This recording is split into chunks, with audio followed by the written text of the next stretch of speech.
Hello दोस्तों, नमस्कार। स्वागत है आप सभी का टेक्निकल आरपीएम के यूट्यूब चैनल में। दोस्तों, इस वीडियो में हम लोग आईटीआई मैकेनिकल के तहत फीटर, टर्नर, मशीनिस्ट में पूछे गए विभिन्न प्रश्नों को देखेंगे या फिर पूछे जाने की भी संभावना है। दोस्तों यह question assistant loco pilot, ordnance factory, NTPC, DMRC, UPRBNL, HL, boring technician, ISRO and other technician एग्जामों में पूछे जाने की संभावना है। दोस्तों अगर इससे पहले की वीडियो आप लोगों ने नहीं देखा है तो डिस्क्रिप्शन में लिंक दिया हुआ है, वहाँ से आप देख सकते हैं। दोस्तों यह प्रैक्टिस सेट नंबर 36 है। दोस्तों चैनल से जुड़े रहने के लिए चैनल को ज़रूर सब्सक्राइब करें, वीडियो को लाइक करें और अपने दोस्तों को शेयर करें। दोस्तों चलिए स्टार्ट करते हैं।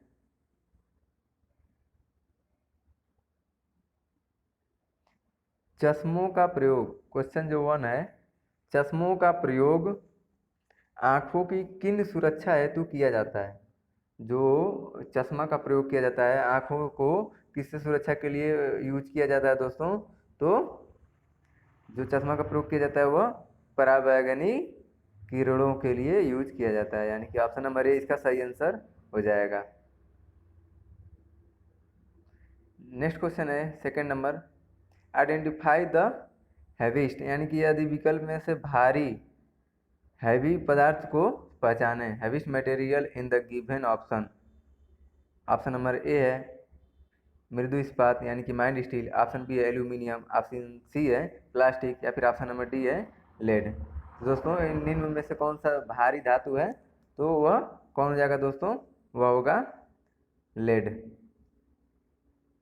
लेड निम्न विकल्पों में से वह भारी धातु है। दोस्तों जो लेड का जो अयस्क होते हैं वह लेड सल्फाइड, लेड कार्बोनेट और लेड सल्फेट, 3 अयस्क होते हैं दोस्तों। और जो मुख्य होता है एक लेड सल्फाइड होता है, जिसको गलेना भी बोलते हैं। और दोस्तों जो लेड का इसका जो गलनांक होता है, लेड का जो गलनांक होता है दोस्तों 320 डिग्री के लगभग होता है दोस्तों, डिग्री सेल्सियस होता है। और जिसका क्वथनांक जो होता है, क्वथनांक बिंदु, वह 1150 डिग्री यानी कि 1150 डिग्री सेल्सियस के लगभग होता है। इसका जो अपेक्षिक घनत्व होता है लेड का, जो अपेक्षिक घनत्व होता है वह दोस्तों होता है अपेक्षिक घनत्व वो होता है 11.36। इसका जो सही आंसर हो जाएगा यानी कि ऑप्शन नंबर डी लेड सबसे भारी धातु है। नेक्स्ट क्वेश्चन है, लेथ मशीन पर बाहरी चूड़ी के लिए वर्कपीस का, लेथ मशीन पर बाहरी चूड़ी के लिए वर्कपीस का बाहरी व्यास तैयार किया जाता है। जो लेथ मशीन पर बाहरी चूड़ी काटने के लिए वर्कपीस का बाहरी व्यास तैयार कहाँ किया जाता है? तो ऑप्शन नंबर ए है मेजर डायमीटर, ऑप्शन बी है कोर डायमीटर, ऑप्शन सी है पिच डायमीटर या फिर ऑप्शन नंबर डी है उपयुक्त सभी। तो लेथ मशीन पर बाहरी चूड़ी के लिए वर्कपीस का जो बाहरी व्यास तैयार किया जाता है वह क्या होता है? तो मेजर डायमीटर होता है, यानी कि ऑप्शन नंबर ए इसका सही आंसर हो जाएगा। नेक्स्ट क्वेश्चन है, पुल्ली के केंद्र से केंद्र की दूरी, पुल्ली पुल्ली के केंद्र से केंद्र की दूरी बड़ी पुल्ली के व्यास से डैश गुनी से कम नहीं होनी चाहिए। यानी कि जो बड़ी पुल्ली है और यह छोटी पुल्ली है, तो ये पुल्ली से दूसरे पुल्ली की केंद्र से बीच, यानी केंद्र यानी कि यह इसके बीच की दूरी जो है कितनी होनी चाहिए डिस्टेंस? तो वह जो ये बड़ी पुल्ली है इसके कितना गुना होना चाहिए दोस्तों? तो 2 गुना से कम नहीं होनी चाहिए। 2 गुना से कम नहीं होनी चाहिए, यानी कि ऑप्शन नंबर इसका कौन सा सही हो जाएगा? ऑप्शन नंबर बी इसका सही आंसर हो जाएगा कि पुल्ली से केंद्र की दूरी बड़ी पुल्ली के व्यास से 2 गुना से कम नहीं होनी चाहिए दोस्तों, और अधिक से अधिक लगभग 6 गुना होता है। नेक्स्ट क्वेश्चन है, M10 into 1.25, M10 into 1.25 represent fine thread, यानी कि 1.25 रिप्रेजेंट करता है किसको? तो फाइन थ्रेड को करता है। This are use for the purpose of, मतलब इसलिए यह इसका यूज किया जाता है, यानी कि M10 इंटू 1.25 महीन थ्रेड को दर्शाता है। यह थ्रेड इस उद्देश्य से प्रयोग किया जाता है। तो इस थ्रेड का जो प्रयोग करने का उद्देश्य क्या होता है दोस्तों? तो उसका उद्देश्य यही होता है कि थ्रेड को आसानी से खुलने से बचाने के लिए महीन थ्रेड का प्रयोग किया जाता है, यानी कि ऑप्शन नंबर इसका बी सही आंसर हो जाएगा, थ्रेड को आसानी से खुलने से बचाने के लिए। तो इसका जो सही आंसर हो जाएगा ऑप्शन नंबर बी सही हो जाएगा। नेक्स्ट क्वेश्चन है, मल्टीपल फ्लूइड ड्रिल का दूसरा नाम है। जो मल्टीपल फ्लूइड ड्रिल होता है उसका सेकेंड नाम यानी कि दूसरा नाम पूछ रहा है। मल्टीपल फ्लूइड ड्रिल का दूसरा नाम क्या है दोस्तों? तो मल्टीपल फ्लूइड ड्रिल का जो दूसरा नाम होता है वह होता है कोर ड्रिल। कोर ड्रिल इसका सही आंसर हो जाएगा। और यह दोस्तों अधिक लंबे होल बनाने के लिए, जो अधिक लंबे होल बनाने के लिए मल्टीपल फ्लूइड ड्रिल का प्रयोग किया जाता है और इसमें होल की अच्छी फिनिशिंग भी हो जाती है। यानी कि अधिक होल बनाने के लिए मल्टीपल फ्लूइड ड्रिल का प्रयोग किया जाता है और इस ड्रिल का प्रयोग करने से जो होल की फिनिशिंग होती है वह अच्छी हो जाती है। यानी कि इसका जो सही आंसर हो जाएगा कोर ड्रिल। नेक्स्ट क्वेश्चन है क्वेश्चन नंबर 7। एक अच्छे कटिंग फ्लूइड में कौन सा गुण नहीं होना चाहिए? एक अच्छे कटिंग फ्लूइड में कौन सा गुण नहीं होना चाहिए? इसमें पूछा है कौन सा गुण नहीं होना चाहिए। दोस्तों इसमें कौन सा गुण नहीं होना चाहिए? यह अधिक वाष्पीकृत होना चाहिए, ऑप्शन नंबर बी है दोस्तों। यही हो सकता है।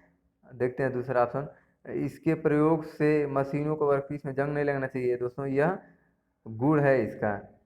और इसे बार बार प्रयोग करने से धब्बे नहीं नहीं पड़नी चाहिए, ये भी दोस्तों इसका गुण है। और इसके प्रयोग से चर्म रोग नहीं होना चाहिए। दोस्तों ये भी इसका गुण है। तो इसमें कौन सा पूछा कौन सा गुण नहीं है? तो ऑप्शन नंबर ए इसका सही आंसर हो जाएगा। यानी कि ऑप्शन नंबर ए, यह अधिक वाष्पीकृत होना चाहिए, यह कोई इसका गुण नहीं है दोस्तों। यानी कि ऑप्शन नंबर ए सही हो जाएगा। नेक्स्ट क्वेश्चन है क्वेश्चन नंबर 8। एक जेट इंजन में, जो जेट का इंजन होता है उसमें वायु और ईंधन, फ्यूल और ईंधन का अनुपात,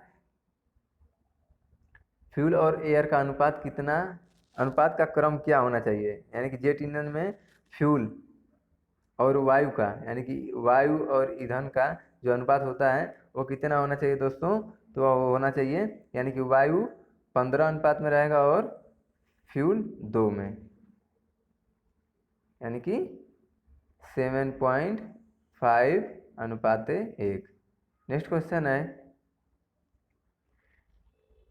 स्कूटर इंजन में सिलेंडर भित्ति, स्कूटर इंजन में जो सिलेंडर भित्ति होती है वो किसके द्वारा चिकनाई जाती है? किसके द्वारा चिकनाई जाती है? तो वह हो जाता है दोस्तों ईंधन के साथ मिले ऑयल जो होता है उसके साथ चिकनाया जाता है। ऑप्शन नंबर सी इसका सही आंसर हो जाएगा। नेक्स्ट क्वेश्चन है क्वेश्चन नंबर 10। काइनेटिक एनर्जी, यानी कि 100 किलोग्राम वजन वाला एक कार जो 1 मीटर प्रति सेकेंड में चल रहा है का गतिज ऊर्जा है। यानी कि जो 1000 किलोग्राम वजन वाला एक कार जो 1 मीटर प्रति सेकेंड से चल रहा है तो उसकी गतिज ऊर्जा कितनी हो जाएगी दोस्तों? तो इसके लिए एक फार्मूला होता है हाफ mv², यानी कि 1/2 mv²। यही दोस्तों यही फार्मूला यूज करेंगे तो यह सॉल्व हो जाएगा। देखते हैं 1/2 इंटू कितना है दोस्तों? तो 1000, यानी कि 1000 और इंटू कितना है यह इसकी चाल, तो यह 1 मीटर प्रति सेकेंड है तो 1 मीटर। इसको दोस्तों सॉल्व कर देंगे तो यह कितना आ जाएगा? 500, यानी कि 500 किस में आएगा? तो यह जूल में। तो इसका जो सही आंसर हो जाएगा वो हो जाएगा option number B 500 joule. Next question है, 1 इंच में सेमी होता है। जो 1 इंच होता है उसमें कितने सेंटीमीटर होते हैं दोस्तों? 1 इंच में कितने सेंटीमीटर होते हैं? तो 1 इंच में 2.54 सेंटीमीटर होते हैं, यानी कि ऑप्शन नंबर सी इसका सही आंसर हो जाएगा। 1 इंच में 2.5 सेंटीमीटर और 1 इंच में कितने होते हैं दोस्तों? तो वह होता है 25.4 यानी कि 1 इंच में कितने सेंटीमीटर? तो 2.54 और 1 इंच में कितने तो 25.4 नेक्स्ट क्वेश्चन है, स्नैप गेज। स्नैप गेज का क्या उपयोग है? जो स्नैप गेज होता है उसका क्या उपयोग होता है? तो जो दोस्तों स्नैप गेज का जो उपयोग होता है वह शाफ्ट का व्यास मापने के लिए प्रयोग किया जाता है। स्नैप गेज का प्रयोग शाफ्ट का व्यास मापने के लिए किया जाता है दोस्तों। ऑप्शन नंबर ए इसका सही आंसर हो जाएगा। किसी प्लेनर में कार्य का संपादन निम्नलिखित विधि द्वारा होता है। किसी प्लेनर में कार्य का जो संपादन होता है निम्नलिखित विधि द्वारा होता है। तो कौन सी विधि द्वारा किसी प्लेनर का कार्य संपादन होता है दोस्तों? वो कौन सी विधि है? तो वह टेबल की गति द्वारा, जो टेबल की गति होती है उसके द्वारा यह कार्य संपादन होता है। नेक्स्ट क्वेश्चन है, तांबे का अयस्क होता है, यानी कि तांबे का अयस्क पूछ रहा है दोस्तों।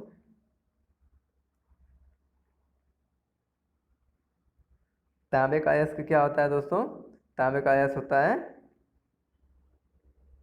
इसका जो option number A galena, option number B है कैलामाइन, ऑप्शन नंबर सी है टिन स्टोन, या फिर ऑप्शन नंबर डी है पैराइट। तो दोस्तों तांबे का अयस्क कौन सा होता है? तो तांबे का अयस्क होता है वह पैराइट होता है। ऑप्शन नंबर डी इसका सही आंसर हो जाएगा। और दोस्तों तांबा जो पैराइट नामक अयस्क से जो निकाला जाता है दोस्तों, इसके जो मात्र जो 33% लगभग केवल पायराइट में से जो तांबा निकाला जाता है उसमें मात्र 33% के लगभग तांबा होता ही है। और इसका जो तांबा का जो गलनांक होता है दोस्तों वह 1083 डिग्री सेल्सियस होता है। और इसका जो अपेक्षिक घनत्व होता है वह, जैसे मैंने आपको गैलेना का बताया था, तो ये 11 पॉइंट कुछ था ना, 11 पॉइंट जो लेड का था अपेक्षिक घनत्व वह 11.36 था। और इसका जो अपेक्षिक घनत्व होता है वह 9 होता है। और इसकी जो टेंसाइल स्ट्रेंथ होती है तांबा की दोस्तों, टेंसाइल स्ट्रेंथ, जो तांबा की टेंसाइल स्ट्रेंथ होती है वह 4.5 मीट्रिक टन प्रति सेंटीमीटर स्क्वायर होता है। नेक्स्ट क्वेश्चन है question number 15, the tail stock set over required to turn a taper on the entire length of work piece having both in diameter d and d, यानी कि capital D and smaller D, एक taper की संपूर्ण लंबाई में turning करने हेतु tell stock को स्थिर रखा जाता है जहां पर कार्यखंड के दोनों सिरों के व्यास क्रमशः कैपिटल डी व स्मॉल डी है। तो ये कौन हो जाएगा दोस्तों? तो यह हो जाएगा यानी कि capital D minus small D, बड़े डायमीटर में से छोटा डायमीटर माइनस कर देंगे और अपॉन 2, यानी कि इसका जो सही आंसर हो जाएगा वो हो जाएगा option number C. Next question है, मॉड्यूल शब्द, the term module is related with में, यानी कि मॉड्यूल शब्द किसके साथ संबंधित होता है? तो किस में मॉड्यूल का प्रयोग किया जाता है दोस्तों? तो मॉड्यूल गियर के साथ प्रयोग किया जाता है, यानी कि ऑप्शन नंबर ए इसका सही आंसर हो जाएगा। स्क्रू थ्रेड का सबसे बड़ा व्यास होता है, जो स्क्रू थ्रेड होता है उसका सबसे बड़ा व्यास जो होता है उसे क्या कहते हैं? स्क्रू थ्रेड का जो सबसे बड़ा व्यास होता है वह क्या होता है दोस्तों? तो वह होता है major diameter. Major diameter screw thread का सबसे बड़ा व्यास होता है, और जो माइनर डायमीटर है वह स्क्रू थ्रेड का सबसे छोटा व्यास होता है। नेक्स्ट क्वेश्चन है, परिशुद्ध ड्रिलिंग हेतु जॉब पर क्लैंपिंग के लिए क्या प्रयोग होता है? एक्यूरेट ड्रिलिंग करने के लिए जॉब के साथ क्लैंपिंग के लिए क्या प्रयोग किया जाता है दोस्तों? तो उसमें वाइस का प्रयोग किया जाता है। कौन सी वाइस का? तो टूल मेकर्स वाइस का प्रयोग किया जाता है। नेक्स्ट क्वेश्चन है क्वेश्चन नंबर 19, किस बुश का प्रयोग लिंक तथा ऑयल इंजन के कनेक्टिंग रॉड में छोटे सिरे पर करते हैं? यहाँ रेडियल लोड होता है। किस बुश का प्रयोग लिंक तथा ऑयल इंजन के कनेक्टिंग रॉड के छोटे सिरे पर करते हैं जहाँ रेडियल लोड क्या होता है? वह किस पे होता है? तो प्लेन बुश पे। किसका प्रयोग करते हैं दोस्तों? तो वह प्लेन बुश का प्रयोग करते हैं। नेक्स्ट क्वेश्चन है, हीट इंजन का मूल रूप से प्रयोग होता है, जो हीट इंजन होता है उसका मूल रूप से प्रयोग होता है, क्या होता है दोस्तों? मूल रूप से जो प्रयोग होता है वह ऊष्मा ऊर्जा को यांत्रिक ऊर्जा में बदलता है, यानी कि हीट इंजन का कार्य क्या है, तो वह ऊष्मा ऊर्जा को यांत्रिक ऊर्जा में बदलना। नेक्स्ट क्वेश्चन है, हवा द्वारा ईंधन का मिश्रण, एयर द्वारा यानी कि हवा द्वारा ईंधन का मिश्रण जलने से सिलेंडर के अंदर का तापक्रम करीब करीब कितना तक पहुंच जाता है। जब इंजन के अंदर सिलेंडर जब मतलब उसमें जब ईंधन जलता है सिलेंडर के अंदर, तो उस वक्त वहाँ का सिलेंडर के अंदर का जो तापक्रम होता है वह कितना होता है दोस्तों, तो उसका लगभग जो तापमान होता है 2400 लेके 2500 डिग्री सेल्सियस होता है, यानी कि ऑप्शन नंबर इसका जो ए सही आंसर हो जाएगा। नेक्स्ट क्वेश्चन है, इनमें से कौन सा सूत्र, नीचे सूत्र दिए हुए हैं, इनमें से कौन सा सूत्र श्रिंक रिवेट की लंबाई को व्यक्त करता है। जो रिवेट की लंबाई को व्यक्त कौन सा सूत्र करता है, यानी कि श्रिंक रिवेट की लंबाई को व्यक्त कौन सा सूत्र करता है दोस्तों, तो वह हो जाएगा, यानी कि जो लेंथ होता है, लेंथ बराबर क्या होता है, लेंथ बराबर थिकनेस प्लस 0.6 इंटू डायमीटर, यानी कि क्या होगा, ऑप्शन नंबर इसका सी सही आंसर हो जाएगा। जो लेंथ बराबर क्या होता है, तो लेंथ बराबर थिकनेस प्लस 0.6 इंटू डायमीटर, और टी जो है प्लेट की मोटाई है यानी कि थिकनेस। नेक्स्ट क्वेश्चन है, क्वेश्चन नंबर 23, सीजीएस, सीजीएस प्रणाली में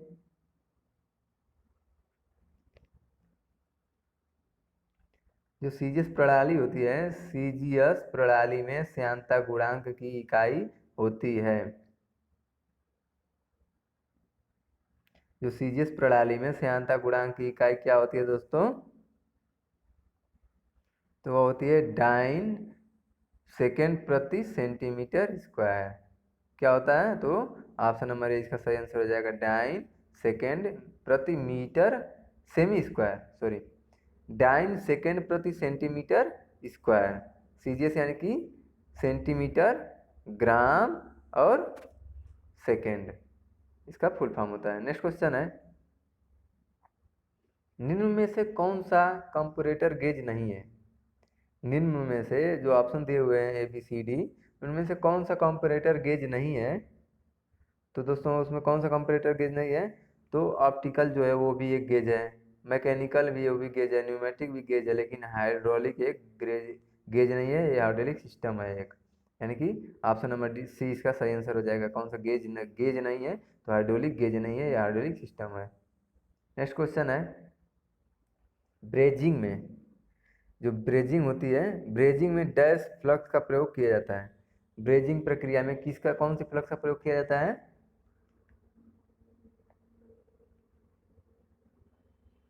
ब्रेजिंग प्रक्रिया में सुहागा फ्लक्स का अधिकतर प्रयोग किया जाता है। ऑप्शन नंबर डी इसका सही आंसर हो जाएगा। नेक्स्ट क्वेश्चन है, चीजल किस धातु का बना होता है। What is the material of chisel, यानी कि चीजल किस धातु का बना होता है दोस्तों, तो चीजल बना होता है किसका, तो टूल स्टील का बनाया जाता है, यानी कि ऑप्शन नंबर बी इसका सही आंसर हो जाएगा। नेक्स्ट क्वेश्चन है, फेस प्लेट पर जॉब की बैलेंसिंग की जाती है। जो फेस प्लेट होता है उस पर जॉब की बैलेंसिंग की जाती है किस लिए दोस्तों, तो जॉब को एक यानी कि यूनिफॉर्मेशन एक साथ घुमाने के लिए, यानी कि जॉब प्लेट पर फेस प्लेट पर जॉब की बैलेंसिंग किस लिए की जाती है, तो जॉब को एक समान घुमाने के लिए। ऑप्शन नंबर बी सही हो जाएगा।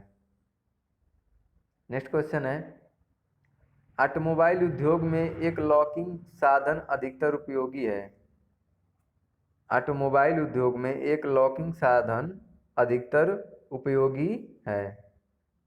कौन सा, ऑटोमोबाइल में कौन सा जो लॉकिंग साधन है वो कौन सा अधिकतर उपयोग किया जाता है, तो वह कैपिस्टल नट उपयोग किया जाता है। ऑप्शन नंबर ए इसका सही आंसर हो जाएगा। नेक्स्ट क्वेश्चन है, किस धातु की चादरें गर्म एवं ठंडी अवस्था में, कौन सी धातु की चादरें गर्म एवं ठंडी अवस्था में रोलिंग द्वारा बनाई जाती हैं। रोलिंग द्वारा बनाई जाती हैं, इसका प्रयोग गटर प्रसार जोड़ने के लिए करते हैं। किस धातु की चादर गर्म और ठंडी अवस्था में रोलिंग द्वारा बनाई जाती है? इसका प्रयोग गटर प्रसार जोड़ने के लिए लगाते हैं, जोड़ लगाने के लिए करते हैं। किसका दोस्तों? तो जीआई सीट का, यानी कि गैल्वेनाइज्ड आयरन। जीआई का यानी कि जी का मतलब गैल्वेनाइज्ड और आई का मतलब आयरन और sheet, galvanised iron sheet. Option number C इसका सही आंसर हो जाएगा। If a drill bit is overheated, यानी कि यदि एक ड्रिल बिट अधिक तापित हो गया है, द केस आर, यानी कि तो इसके कारण हैं। जो यदि एक ड्रिल बिट अधिक तापित यानी कि अधिक हीट हो गया है, तो उसके क्या कारण हो सकते हैं दोस्तों?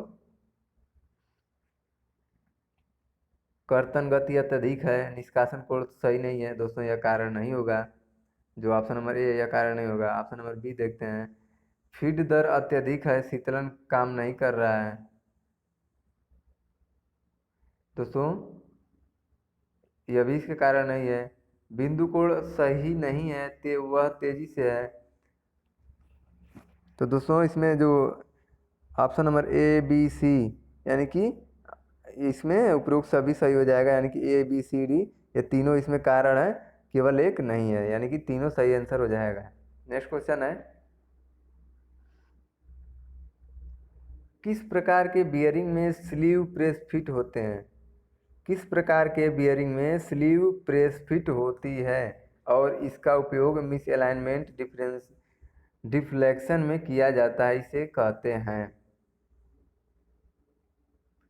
इसे क्या कहते हैं दोस्तों? यानी कि सेल्फ अलाइनिंग बुश बियरिंग कहा जाता है। यानी कि किस प्रकार के बियरिंग में? तो सेल्फ अलाइनिंग बुश बियरिंग में स्लीव प्रेस फिट होती है और इसका प्रयोग मिसअलाइनमेंट डिफरेंशियल रिफ्लेक्शन में किया जाता है। और ऑप्शन नंबर इसका कौन सा हो जाएगा? तो ऑप्शन नंबर बी इसका सही आंसर हो जाएगा। नेक्स्ट क्वेश्चन है, डीजल इंजन की सीटें संख्या।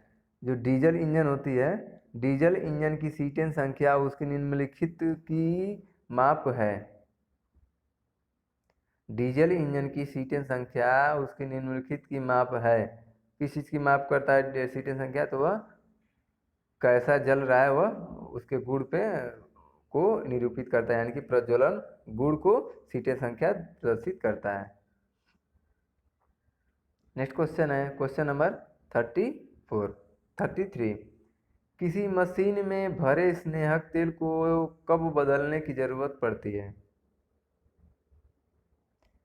किसी मशीन में भरे स्नेहक तेल को कब बदलने की जरूरत पड़ती है दोस्तों?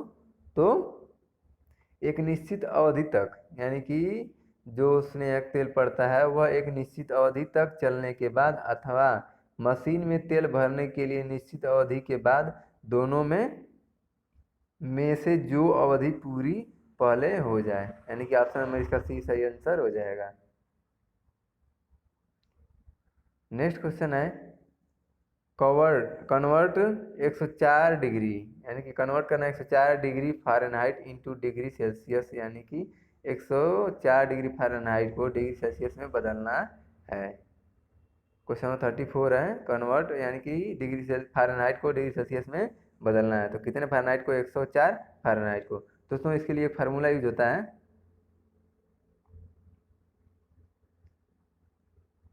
C/5 equal to F minus 32/9। दोस्तों यही फार्मूला अगर रख देंगे तो यह सॉल्व हो जाएगा। देखते हैं दोस्तों कैसे। C/5 यानी कि सेल्सियस निकालना है, बराबर कितना फ़ारेनहाइट, यह था ना दोस्तों यहाँ पे फार्मूला रुकिए मैं एक बार लिख दे रहा हूँ। C/5 बराबर F माइनस 32 यहाँ पे 9, ये दोस्तों फार्मूला है। तो यहाँ पे C/5 हो गया, F यानी कि फ़ारेनहाइट कितना है? तो 104 डिग्री फ़ारेनहाइट है, माइनस 32 अपन को कितना? तो 9। और इसी को दोस्तों अगर सॉल्व करेंगे तो कितना आएगा? 104 में से 32 माइनस कर देंगे तो कितना आएगा? यानी कि C/5 बराबर 104 में से 32 माइनस करेंगे तो यह 72 आएगा। और यहाँ से दोस्तों अगर 9 से 9 को काट देंगे, 9 8 72, तो यहाँ पे 8 आ गया, तो C बराबर यानी कि सेल्सियस बराबर 8 इंटू यानी 8 इंटू 5 यानी कि 8×40 यानी कितना आएगा 40 डिग्री सेल्सियस आएगा। इसका जो सही आंसर हो जाएगा 40 डिग्री सेल्सियस। ऑप्शन नंबर ये इसका सही आंसर हो जाएगा। नेक्स्ट क्वेश्चन है, वायु की आर्द्रता किससे मापी जाती है? Humidity of air in measured by, यानी कि वायु की आर्द्रता किससे मापी जाती है? तो दोस्तों वायु की आर्द्रता जो है वह हाइग्रोमीटर से मापी जाती है। हाइग्रोमीटर से वायु की आर्द्रता नापी जाती है। और तब एक आता है दोस्तों हाइड्रोमीटर, यहाँ पे ग्रो है ना, यहाँ पे उसमें ड्रो होता है हाइड्रोमीटर, तो वह तरल पदार्थ की आर्द्रता मापी जाती है। हाइड्रो मतलब कि तरल पदार्थ और हाइग्रो मतलब कि वायु की आर्द्रता। और दोस्तों बैरोमीटर से वायु दाब मापा जाता है। नेक्स्ट क्वेश्चन है क्वेश्चन नंबर 36, स्नैप गेज द्वारा चेक किया जाता है। स्नैप गेज द्वारा क्या चेक किया जाता है दोस्तों? तो स्नैप गेज द्वारा क्या चेक किया जाता है? तो बाहरी साइज चेक किया जाता है। ऑप्शन नंबर सी इसका सही आंसर हो जाएगा। For forging to low alloy steel is temperature should be order of, यानी कि निम्न मिश्र धातु इस्पात की फोर्जिंग के लिए तापमान कितना होना चाहिए दोस्तों? तो वह तापमान जो निम्न मिश्र धातु इस्पात की फोर्जिंग के लिए कितना तापमान होना चाहिए? तो 1100 डिग्री सेल्सियस होना चाहिए। ऑप्शन नंबर सी इसका सही आंसर हो जाएगा। नेक्स्ट क्वेश्चन है, निम्न कार्बन स्टील में कार्बन का प्रतिशत होता है। निम्न कार्बन स्टील में जो कार्बन की कितना प्रतिशत होता है दोस्तों? यानी कि low carbon steel, low carbon steel में कार्बन परसेंटेज कितना होता है दोस्तों? तो वो होता है लो कार्बन स्टील में 0.15% तक होता है। लो कार्बन स्टील में 0.15% तक कार्बन होता है। और मीडियम में दोस्तों ये तो लो हो गया, लो में हो गया। और जो मीडियम में होता है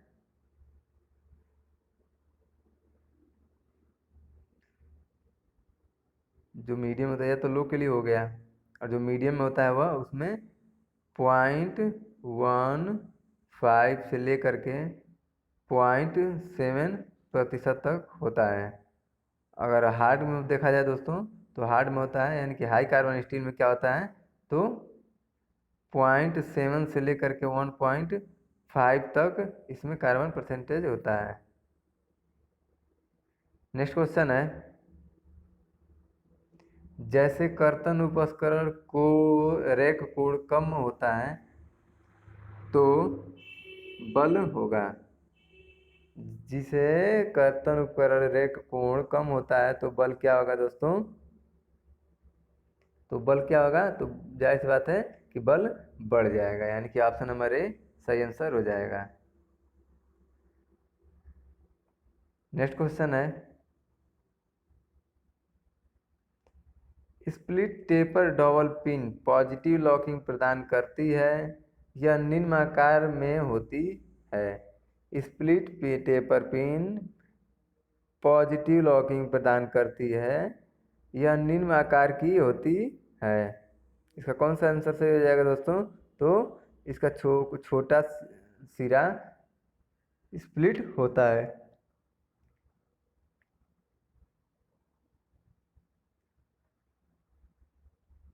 नेक्स्ट क्वेश्चन है क्वेश्चन नंबर 41, ट्रिमिंग प्रक्रिया किसमें संबंधित है? जो ट्रिमिंग प्रक्रिया होता है वो किससे संबंधित होता है दोस्तों? Trimming is the process of associate with, यानी ट्रिमिंग प्रक्रिया से संबंध किससे है दोस्तों? तो वह प्रेस कार्य से हो जाता है। नेक्स्ट क्वेश्चन है क्वेश्चन नंबर 42, वह जिग जिसमें बेस प्लेट नहीं होती है उसे क्या कहा जाता है? वह कौन सी जिग है जिसमें बेस प्लेट नहीं होती है? तो उसे क्या कहा जाता है दोस्तों? उसे प्लेट जिग कहा जाता है। नेक्स्ट क्वेश्चन है, पेट्रोल इंजन कार्य करता है जो पेट्रोल का इंजन होता है वो कैसे कार्य करता है? ऑप्शन नंबर ए है ऑटो चक्र पर, ऑप्शन बी है जूल चक्र पर, ऑप्शन सी है रेनकाइन चक्र पर, या फिर ऑप्शन नंबर डी है कार्नोट चक्र पर। तो जो दोस्तों पेट्रोल इंजन कार्य किस पे करता है? ऑटो चक्र पर कार्य करता है। नेक्स्ट क्वेश्चन है, इसका जो सही आंसर हो जाएगा ऑप्शन नंबर ए सही आंसर हो जाएगा। नेक्स्ट क्वेश्चन है, फ्यूल ट्रांसफर पंप चलता है, जो फ्यूल को ट्रांसफर कराने के लिए पंप लगा होता है वो चलता है किससे? जो फ्यूल ट्रांसफर पंप दोस्तों चलता है किससे दोस्तों चलता है? तो वह कैम शाफ्ट से चलाया जाता है। ऑप्शन नंबर सी इसका सही आंसर हो जाएगा। नेक्स्ट क्वेश्चन है, इस्पात तथा रॉट आयरन के लिए, स्टील तथा रॉट आयरन के लिए सबसे अच्छा शीतलक है?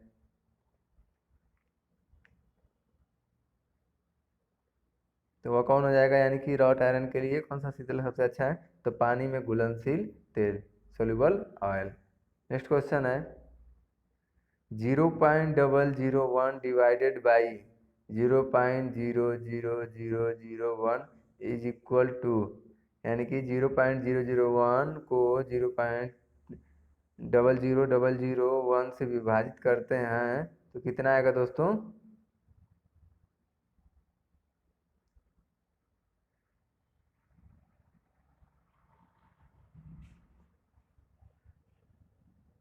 0.001 को 0.0001 को विभाजित करते हैं, से विभाजित करते हैं तो कितना आएगा दोस्तों?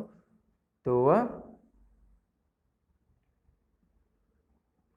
ऑप्शन नंबर सी इसका सही आंसर हो जाएगा, 100 आएगा।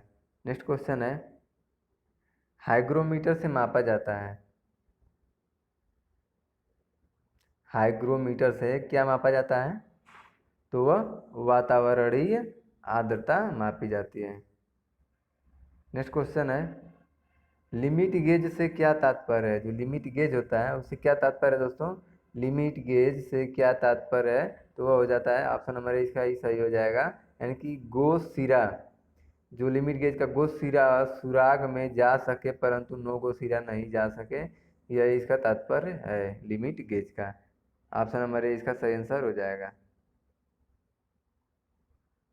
नेक्स्ट क्वेश्चन है क्वेश्चन नंबर 49, फोर्ज में पीला रंग जब होता है तब तापमान होता है, फोर्ज में पीला रंग जब होता है तब तापमान कितना होता है दोस्तों? तो जो फोर्जिंग में पीला रंग कब होता है दोस्तों? तो जो टेम्परेचर जब 1100 डिग्री पर पहुंचता है तो पीलापन होने लगता है। ऑप्शन नंबर ए इसका सही आंसर हो जाएगा। अगर 900 की बात किया जाए दोस्तों, 900 पे हल्का हल्का चेरी लाल होता है, हल्का चेरी लाल होता है। अगर 950 की बात किया जाए तो इस पे चमकदार चेरी लाल होता है। और 1100 पे पीला दोस्तों क्वेश्चन में दिया ही है। और जो 1200 डिग्री सेल्सियस होता है तो उसमें पीला और सफ़ेद, यानी कि जब 1200 टेम्परेचर पहुंचता है तो उसमें क्या क्या हो जाता है? तो पीला प्लस कौन सा? तो वाइट, यानी कि सफ़ेद। और दोस्तों इसको और पीला और सफ़ेद हो जाता है। अगर यही 1200 के बजाय 1300 पे अगर टेम्परेचर चेक किया जाए तो कौन सा कलर होगा? तो केवल सफ़ेद होगा। नेक्स्ट क्वेश्चन है, स्टील या आयरन वस्तुओं के ऊपर जिंक की चढ़ा परत को क्या कहते हैं? यानी कि स्टील पर जो आयरन की वस्तुओं को जो परत होती है उसे क्या कहते हैं दोस्तों? तो गैल्वेनाइजिंग कहते हैं। यानी कि ऑप्शन नंबर सी इसका सही आंसर हो जाएगा। दोस्तों वीडियो अच्छा लगे तो लाइक करें, अपने दोस्तों को शेयर करें, और दोस्तों चैनल से जुड़े रहने के लिए चैनल को जरूर सब्सक्राइब करें। और दोस्तों मिलते हैं अगले वीडियो में, तब तक के लिए धन्यवाद दोस्तों, नमस्कार।